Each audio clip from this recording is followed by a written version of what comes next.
사람마다 좀 다른 의견이 있을 수가 있으나 제 개인적으로 성경에 예수님을 따르는 사람들을 제자들이라고 하는데 그 제자들의 삶에 가장 중심되는 내용이 뭐냐 하나를 꼽으라라고 하면 저는 그것이 하나님 나라라고 생각이 됩니다. 하나님 나라. 저 같은 목회자가 해야 될 일이 뭐냐면 우리 성도님들 한 사람 한 사람이 저랑 연결되는 게 아니라 하나님 나라와 연결되기를 원합니다. 그래서 장소가 바뀌고 시간이 바뀌고 삶의 모든 환경이 바뀐다 할지라도 우리 신앙의 그 중심에 그 하나님 나라라고 하는 그 연결고리를 늘 잃지 않고 살아간다면 어디에서든지 무엇을 하든지 하나님의 거룩한 백성으로 살아갈 수 있다라고 믿습니다. 그래서 하나님의 나라를 산다라고 하는 것은 하나님의 백성이다. 나는 천국 시민이다. 그 의식을 갖는 것이죠. 우리의 시민권은 하늘에 있는지라라고 하는 말씀처럼 내가 어디에 소속되어 있느냐. 비록 이 땅 가운데 몸을 담고 육신에 필요한 것을 따라서 살아가기도 하지만 그런 계획을 세우고 살아가지만 우리의 궁극적인 연결은 하나님 나라의 백성이고 또 하나님 나라의 시민으로서 그 자부심과 그 소망과 그 확실한 은혜를 항상 잊지 않고 기억하면서 살아가는 삶, 그것이 되어야 된다라고 믿습니다. 물론 여전히 육신 속에 살기 때문에 세상 가치관의 영향력을 받을 수밖에 없고 또 죄의 요소가 우리 주변에 항상 많습니다. 우리가 개인적으로 약함의 요소가 있잖아요. 유혹에 약하기도 하고 또 어떤 나쁜 영향력을 분별 없이 수용하기도 하는 그런 약함의 요소 때문에 이런 모든 것이 세상적 가치관에 따라서 살아가는 그런 모습이 있기 때문에 아쉽지만 그럼에도 불구하고 신앙은 그것을 끊임없이 극복하고 하나님의 백성답게 천국 백성답게 이 땅 가운데 살아가는 삶을 살아가야 된다라고 믿습니다. 우리가 믿음으로 산다라고 하는 것은 결국은 하나님의 뜻을 의식하면서 살아가는 거예요. 내가 신앙생활 하는데 하나님을 한 번도 의식하지 않고 하나님의 뜻을 의식하지 않고 살아간다라고 하는 것은 그건 믿음이 없는 거죠. 그러니까 믿음은 뭐냐? 하나님을 의식하는 거고 또 하나님의 뜻을 의식하면서 살아가는 삶이라고 하는 것입니다. 그렇게 하나님을 의식하고 하나님의 뜻이 무엇인지 내가 주어진 형편과 환경 속에서 그것을 내가 묵상하고 어떤 것이 하나님의 뜻인지를 묻는 그런 삶을 산다면 우리의 삶의 가치관이 변할 수밖에 없습니다. 그런데 여러분, 그 가치관이 변한다는 게 참 어렵습니다. 사람이 가치관이 잘 변하지가 않아요. 그래서 교회를 다니고 신앙생활을 하고 하나님을 믿는다고 하지만 여전히 우리는 세상적인 가치관을 가지고 그렇게 말하고 그렇게 행동하고 중요한 결정을 그렇게 합니다.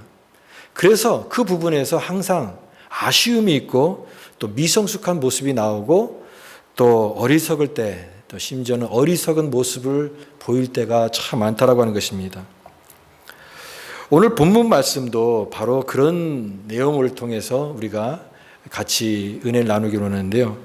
여기 야고보서는 예수님의 그 동생이죠. 친동생이었습니다. 그 야고보가 처음에는 예수님을 믿지 않았지만 나중에 이제 부활하신 예수님을 만나고 나서는 이제 초대교회의 아주 중요한 리더, 지도자가 되었는데요. 그가 하도 기도를 무릎 꿇고 많이 해가지고 별명이 낙타 무릎이라고 하는 별명을 가졌죠. 기도의 사람이었고 또 신실한 믿음의 사람이었고 초대교회의 아주 우뚝 선 그런 리더였습니다.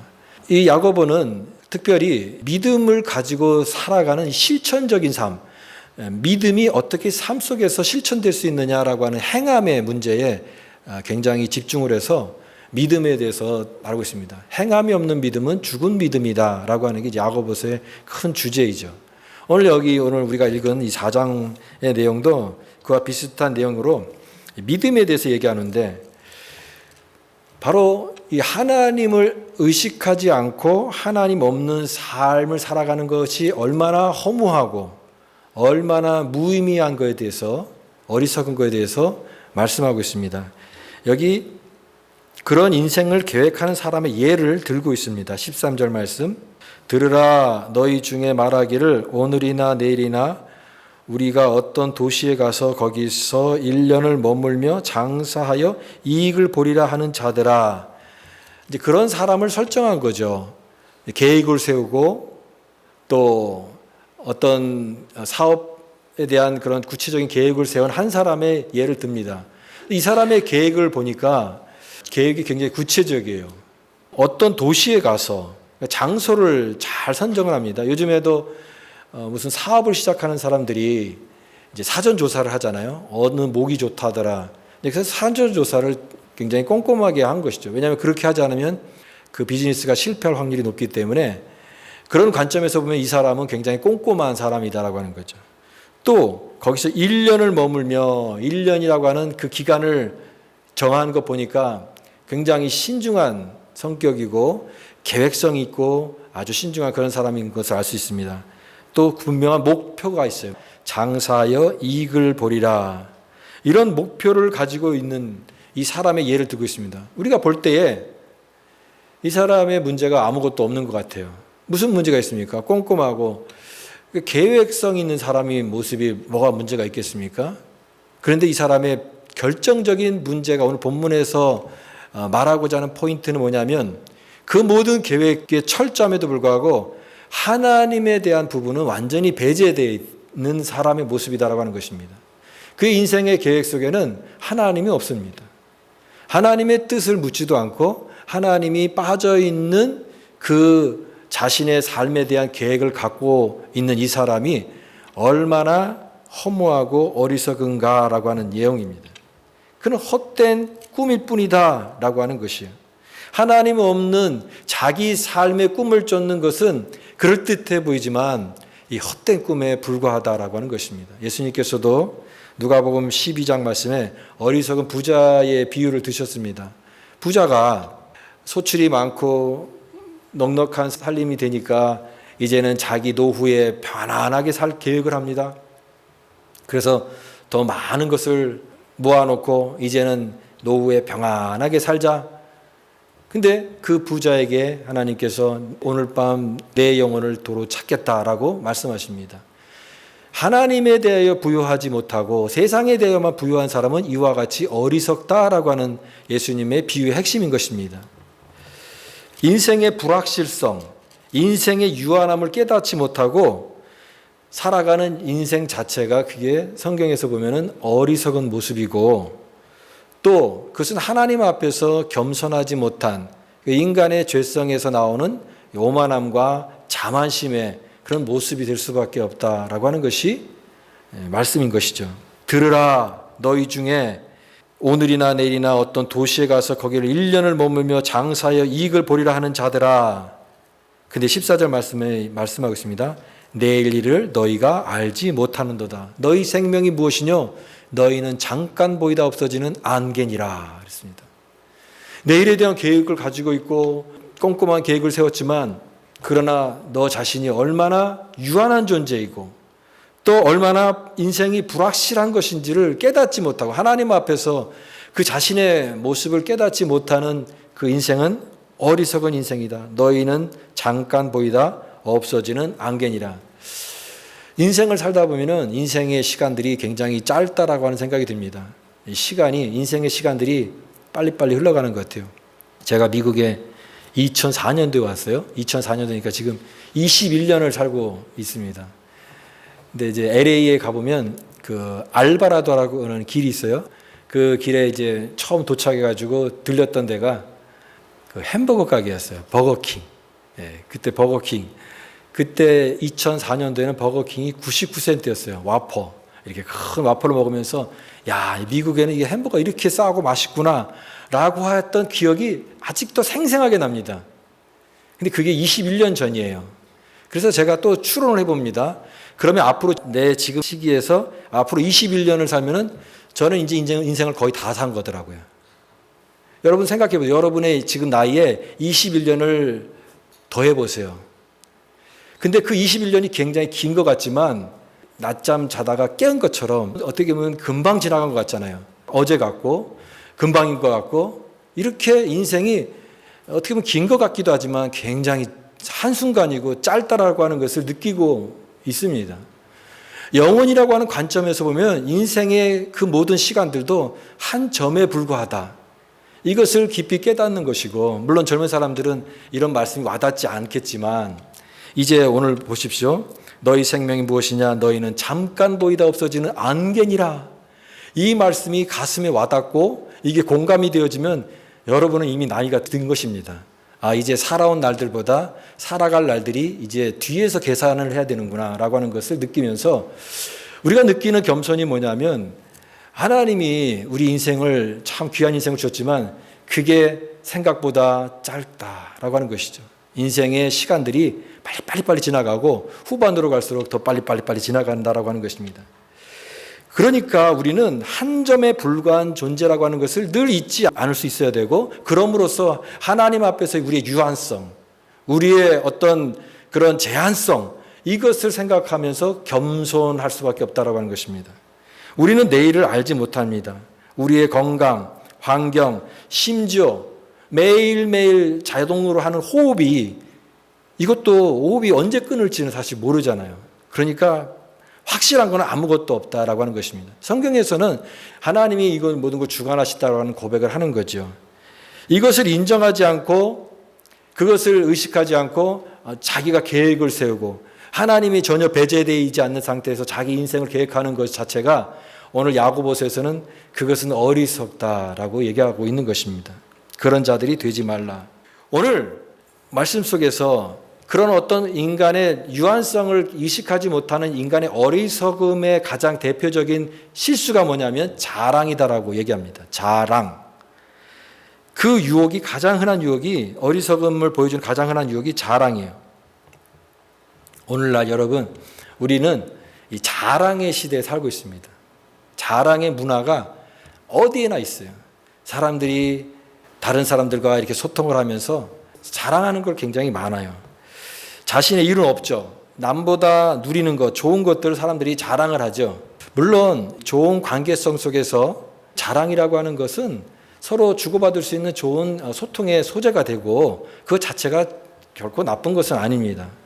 그러나 상황에 맞지 않는 과도한 자랑을 우리 그리스도인들은 항상 조심을 할 필요가 있다고 하는 것입니다. 여기에는 이런 것이 있죠. 돈 자랑. 돈을 자랑하는 사람이 있잖아요. 그 다음에 또 무슨 자랑이 있습니까? 자식 자랑. 자식 자랑하는 거죠. 잘 되면 그거 자랑하고 싶잖아요. 그 다음에 또 인맥 자랑. 내가 이렇게 유명한 사람 알고 이런 힘 있는 사람 내가 다 알고 있다. 인맥을 자랑하는 사람도 있습니다. 또 어떤 사람은 과거를 자랑합니다. 지금은 뭐 별 볼 일 없지만 내가 과거에는 굉장히 높은 사람이었고 영향력 있는 사람이었다. 그러니까 과거에 있는 나의 모습을 끌어다가 오늘의 나와 연결시키면서 나를 무시함 받지 않도록 과거를 자랑하고 옛날에 있었던 것을 계속 얘기하는 사람이 있습니다. 그러나 이 자랑이 참 조심해야 될 이유는요, 서로가 공감할 수 있는 자랑이 되면 물론 괜찮습니다. 그러나 그런 경우가 많지 않다라고 하는 것입니다.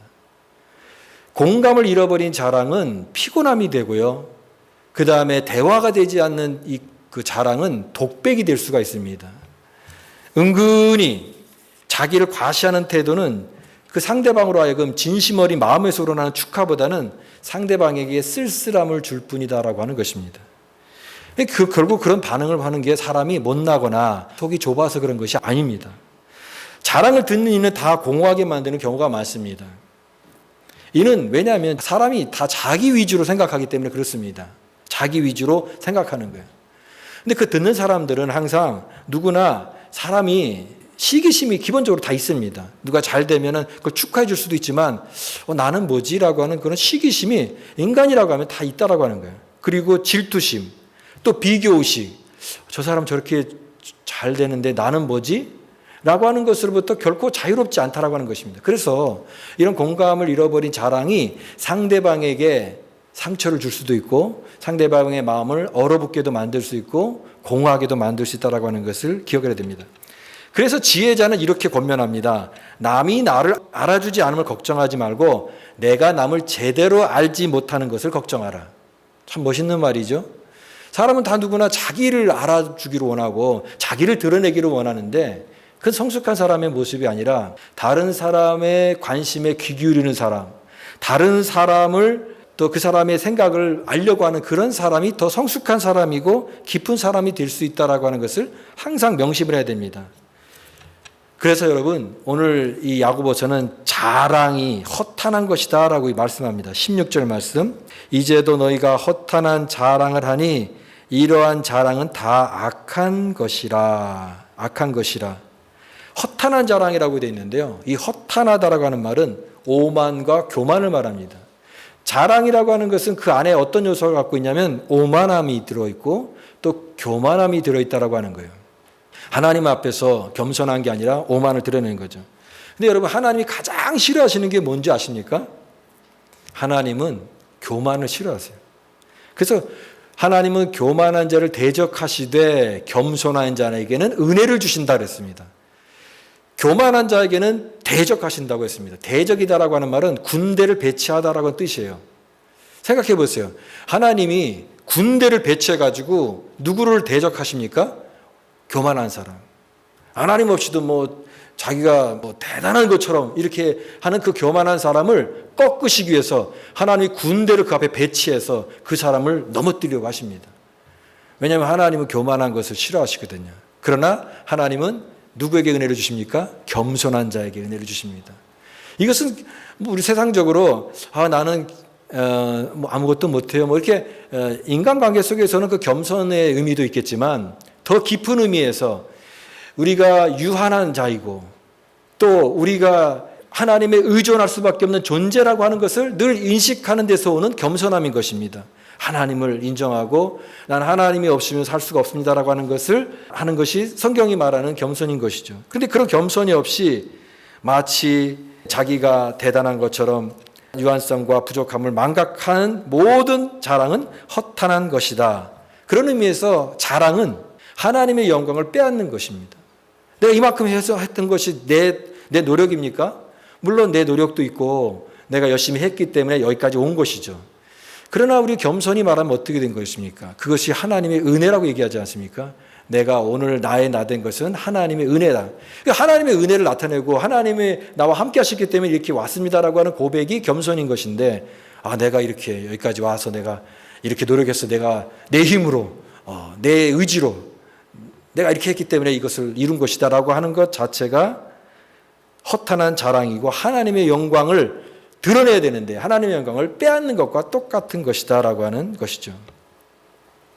메멘토 모리라고 하는 말은 이 라틴어 구절에서 나오는 것인데요, 로마 시대 때 로마의 그 장군들이 전쟁에 나가서 전쟁에서 큰 승리를 하고 오면은 그 개성 장군이 되잖아요. 수많은 사람들이 거리에 나와가지고 개성 장군을 축하해 주면서 뭐 환호를 하죠. 그럴 때 이제 마차를 타고 개성 장군이 손을 흔들면은 수많은 사람들이 환호하고 꽃다발을 던지고 장군을 막 열광을 하는데, 그때에 그 죄수, 그 포로에 잡힌 그 죄수를 그 장군의 술에 같이 태운다고 합니다.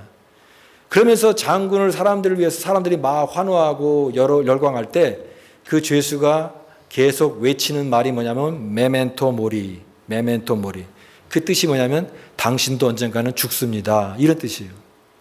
그러니까 가장 열광적인 그 환호를 보면서 우쭐하고 그 자기의 어떤 성취와 업적에 대해서 가장 프라이드하고 그런 느낌을 가졌을 때 너도 언젠가는 죽는다라고 하는 이 말을 명심함으로써 그것이 겸손을 유지하는 것 자체가 얼마나 중요한지를 깨닫게 하시는 것이죠.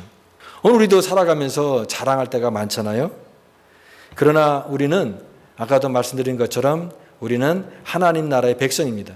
하나님 나라의 그 가치관, 그 하나님 나라의 그 영광스러움을 우리가 이 세상의 물질과 비교할 수 없는 거예요. 그 하나님의 영광을 이 세상의 어떤 그런 물질이라든가 성공이라든가로 가난하게 확인하는 게 아니라 그 영광스러움을 항상 바라보는 그 넉넉함을 가지고 세상에 있는 그 가치들을 때로는 좀 이렇게 상대화해서 그것이 너무 대단한 것처럼 여기지 않는 그런 태도가 필요하다라고 하는 것입니다. 그래서 매 순간마다 교만을 경계하고 겸손할 수 있어야 되고 자기를 절제할 수 있어야 된다. 아무리 성공하고 아무리 많은 것을 가지다 할지라도 그것을 입 밖으로 내는 것. 지난주에 말씀한 것처럼 하나님 내 입술에 파수꾼을 세워주옵소서. 그런 말을 하기 전에 파수꾼을 세워서 그 말까지도 점검할 수 있는 그런 성숙한 사람이 되라고 하는 것입니다. 야고보서가 말하는 것은 인생을 향해서 내가 이 노후 계획도 세우고 또 우리 자녀들에 대한 계획도 세우고 그런 계획을 하지 말라고 하는 말이 아닙니다. 다만 그 계획을 세우는 너의 마음의 태도의 동기가 어디 있느냐라고 묻는 것입니다. 그걸 바꾸라고 하는 거예요. 하나님에 대한 지식 없이, 하나님에 대한 어떤 의식 없이 내가 아무리 계획을 하고 뜻을 세우고 한다 할지라도 그것은 하나님이 빠진다고 한다면 그건 다 허탄한 것에 불과할 뿐이다 라고 하는 것이죠. 초기 기독교인들이요, 늘 겸손의 훈련으로 했던 말이 데오 볼렌테라고 하는 말입니다. 데오 볼렌테. 데오 볼렌테라고 하는 말은 하나님의 뜻대로라고 하는 뜻입니다. 하나님의 뜻대로. 우리 그리스도인의 그 가치관, 내가 슬프고 고통받고 또 내가 잘되고 행복하고 기뻐하는 모든 순간도 이 모든 것이 다 하나님의 뜻 안에서 이루어지기를 원하는 것이죠. 내 결정과 내 어떤 그런 판단보다도 하나님의 뜻이 더 온전히 서기를 바라는 그 마음이 데오 볼렌테라고 하는 단어에 담겨 있는 것입니다. 즉 모든 것을 주관하시는 하나님의 뜻이 더 나의 삶 가운데 우선되어지고 그 삶으로 나를 인도해 달라고 하는 신앙의 고백이 담겨 있는 그것이 하나님의 뜻대로라고 하는 말입니다. 이슬람 문화권에서도 인샬라라고 하는 말이 있어요. 인샬라 그렇죠. 알라의 뜻대로. 뭐든지 인샬라 그러면 다 통하지 않습니까? 알라의 뜻대로. 이 세상에 불합리한 모든 것들도 그냥 인샬라 하면 다 통하는 겁니다. 근데 우리는 그 인샬라가 아니라 하나님의 뜻대로 데오 볼렌테라고 하는 말이에요. 근데 우리가 이 말을 할 때도 참 조심해야 될 게 뭐냐면 자기 욕심대로 막 살면서 이게 하나님의 뜻입니다 그렇게 생각할 때가 많다라고 하는 거예요. 그 자기 욕망인데 이게 하나님의 뜻입니다 라고 우리가 잘못 하나님의 뜻을 거기다가 대입해서는 안 되는 것이라고 하는 것입니다. 그리고 또 하나는 아무렇게나 책임 없이 열심히 살지 않고 자기의 삶이 너무나 비참해지고 어려운데 이것도 하나님의 뜻입니다라고 하면은 그 상황은 하나님의 뜻이라고 말할 수 없다라고 하는 거죠. 오늘 우리는 이 말씀처럼 15절 말씀 보십시오. 15절 말씀. 너희가 도리어 말하기를 주의 뜻이면 우리가 살기도 하고 이것이나 저것을 하리라 할 것이니 주의 뜻이면 결국은 이 헛된 삶을 벗어버리는 방법이 뭐냐? 주의 뜻이라고 하는 것입니다. 주의 뜻. 우리 성도는요, 하나님의 뜻을 끊임없이 알아가는 자예요. 그 하나님의 뜻을 구하는 자예요. 그리고 그 하나님의 뜻을 내 삶 속에서 실천하기 위해서 노력하는 자예요. 우리는 하나님의 뜻을 나의 어떤 삶 속에 가장 중요한 것으로 새겨야 한다라고 하는 것입니다. 때로는요, 내 뜻과 하나님의 뜻이 충돌될 때가 있어요. 그러면 어떻게 됩니까? 내 뜻을 위해서 하나님의 뜻은 무시할 수가 있습니까? 그건 불신앙인 것이죠. 신앙은 뭐냐? 내 뜻과 하나님의 뜻이 충돌할 때 내 뜻을 내려놓는 것입니다. 하나님의 뜻이 드러나야 되니까. 사도 바울이 3차 전도행까지 이렇게 전도행을 했는데 그 전도행이 그가 이제 계획하고는 것이 대로 다 되지 않았어요. 어떨 때는 환경이 잘 열리지가 않고 계획이 대로 다 되지 않았어요. 그럴 때 하나님이 말씀하십니다. 너가 생각을 이렇게 하고 여기를 가기로 원하지만 나의 뜻은 이것이다. 그러면 바울은 그 진로를 수정했던 것입니다. 자기의 계획이 아니라 하나님의 뜻 안에서 이루어지기를 원했던 것이죠. 예수님이 겟세마네 동산에서 기도하셨을 때도 이제 다가오는 십자가를 피하기를 원하셨어요. 그래서 이 고난의 잔을 피할 수 있으면 피하기를 원합니다. 그러나 예수님은 기도하셨죠. 그러나 나의 뜻대로 되지 않고 아버지의 뜻대로 되기를 원합니다. 하나님의 뜻이 더 드러나기를 원하고 내가 이런 계획과 생각이 있다 할지라도 하나님의 뜻에 내가 거기에 순복하겠습니다라고 하는 이 신앙의 고백을 하고 있는 것입니다. 결국 우리는 오늘 말씀에서 하나님의 뜻을 따라 살아가야 된다라고 하는 것입니다. 우리 성도는 하나님의 뜻을 살아가는 존재입니다. 여러분의 계획과 또 여러분의 자랑과 모든 것이 있다 할지라도 먼저 하나님의 뜻을 구하는 사람이 되시기를 바랍니다. 그 하나님의 뜻을 구하고 하나님의 뜻을 찾고 그 하나님의 뜻을 나의 삶 속에서 실천하고 살아갈 수 있도록 그렇게 구할 때 우리는 온전한 하나님의 나라의 백성이 되는 줄 믿습니다. 오늘 이 말씀을 통해서 저는 이 두 가지 정도 적용하기를 원합니다. 오늘 주님께서 이 말씀을 통해서 우리에게 말씀하세요. 우리가 입술로는 하나님 믿는다고 하지만, 내가 하나님의 은혜로 산다고 하지만, 우리가 마땅히 하나님 앞에 영광 돌리는 삶보다는 내 생각들을 가지고 겸손하지 못하게 행동할 때가 많았습니다. 내가 이렇게 한 것처럼, 내 공로인 것처럼. 그런데 그 내 공로라고 여길 때마다, 그 공로로 자기 여길 때마다 하나님의 영광이 돌려야 되는데 그 영광을 내가 가로막진 않았는지, 만약에 그런 게 있다면 오늘 곰곰이 생각해 보시고 하나님 앞에 회개의 기도를 드릴 수 있기를 바랍니다. 하나님, 내가 하나님의 영광을 드러내야 되는데 나를 더 드러냄으로써, 내가 내 어떤 것을 자랑함으로써, 나를 나타냄으로써 하나님의 영광을 내가 가로막는 게 있다면 회개하게 하시고 내 죄를 용서하여 주옵소서. 그렇게 하나님 앞에 기도할 수 있기를 바랍니다. 두 번째는, 나의 계획과 나의 앞날을 내가 다 계획하려고 하지는 않는가 돌아보자라고 하십니다. 우리 캘린더 있잖아요. 또 다이어리 같은데, 여러분 다이어리 보면은 이제 계획이 쭉 있잖아요. 한번 오늘 집에 가서 한번 그 다이어리나 캘린더를 한번 보시면서 거기에 수많은 계획들이 거기에 하나님의 뜻을 구하는 그 계획이었는가 한번 돌아보기를 원합니다. 주님과 함께한 계획이었는가? 그냥 내 생각으로, 내가 미래를 꿈꾸고 내 어떤 노후를 꿈꾸고 내 어떤 그 계획 속에 하나님이 배제되어 있는 상태로 나는 꿈꾸고 계획하고 하지는 않았는가? 돌아봐야 되는 것입니다. 주님, 나의 뜻을 빼주시고 주님의 뜻으로 채워 주옵소서. 오늘 야고보서가 전하는 말씀도 바로 그와 같은 것입니다. 우리는 이 세상에 자랑의 문화로 가득 찬 이 세상 속에 살고 있습니다. 사람들이 다 자기 좋은 모습을 가지고 자랑해요. 그 문화가 당연하게 되어지고 그런 것이 사람이 살아가는 모습이라고 여겨지고 있습니다. 그러나 우리 그리스도인들은 이 세상의 가치관을 거슬러 올라가는 자이고 그것에 동조해서 살아가는 자가 아니라 하나님 나라를 살아가는 자들이기 때문에 이 가치관도 달라야 된다고 믿습니다. 우리의 자랑이 무엇입니까? 여러분은 뭘 자랑하고 계십니까? 우리의 어떤 그런 유한한 존재라고 하는 그것을 잊어버리고 하는 이 헛된 자랑이 아니라 오늘 우리에게 자랑할 것은 그것입니다. 예수 그리스도입니다. 그리고 예수 그리스도의 복음입니다. 복음이 우리의 자랑인 것입니다. 내가 여러분에게서 나가서 하나님의 말씀을 전할 때 사람의 말과 지혜로 하지 아니었습니다. 그것은 왜냐하면 내가 전하는 그 말이 오직 예수 그리스도와 그 십자가에 못 박힌 것 외에는 아무것도 알지 않기로 내가 작정하였기 때문이라고 하는 바울의 고린도서 2장의 말씀처럼 우리는 예수 그리스도를 자랑하고 그분의 십자가의 은혜를 자랑하고 복음을 자랑할 때 우리는 참된 자랑을 할 수 있는 믿음의 종이 되는 줄 믿습니다. 오늘 이 말씀 기억하시면서 하나님, 나의 입술을 지켜주시고 나의 생각을 지켜주시고 나의 가치관을 변하여서 하나님 나라를 살아가는 거룩한 주의 백성 되게 하여 주옵소서. 오늘 이 기도가 저와 여러분의 기도 제목이 되기를 바랍니다.